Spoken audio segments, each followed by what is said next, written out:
we have to keep the mime. There's no way we can drop the mime.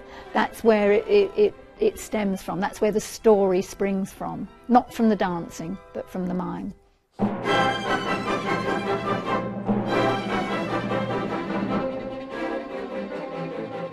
The history of mime in ballet, well, it goes back hundreds of years, and we tend now to use it mainly in the big classics that we do, the Sleeping Beauties, the Swan Lakes, the Giselles. But over the years, I think mime has become far more accessible than it used to be. The baby. We do still stick to very strict gestures. For instance, in the Sleeping Beauty, we have to say that a handsome prince will come and kiss the princess who has been sleeping and dreaming.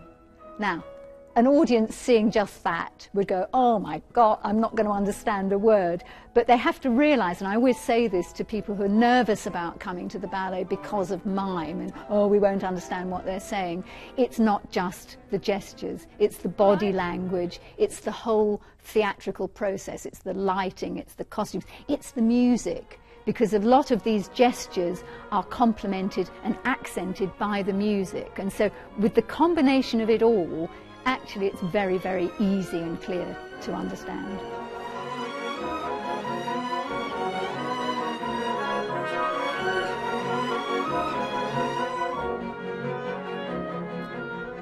For young people starting out with mime, I think it's a very terrifying prospect because they're not tied to musical phrases with steps, choreographic steps, actually on each beat of the music.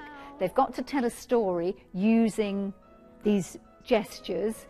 They've got to make it look natural, which is the hardest thing, but they've also got to keep that in line with the musical aspect. It's actually kind of trickier to learn the mime because we're so used to learning ballet steps that comes more naturally to us.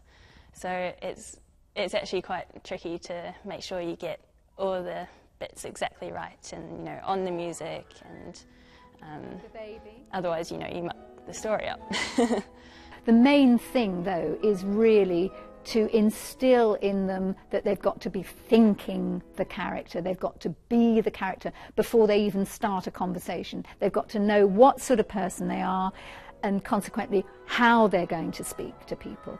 The difference between the way Carabosse speaks, the Wicked Fairy, and the difference the way the Lilac Fairy speaks is so totally different. In fact, we have exactly the same mime when the Lilac Fairy says, I will speak. She uses her middle finger gently to a slightly open mouth, which they find difficult because the words have to come out. When Carabosse says, I speak, Carabosse speaks with serpents coming out of her mouth. So there you get the, not even a subtle change, but it's the same mime, but done in a very different way.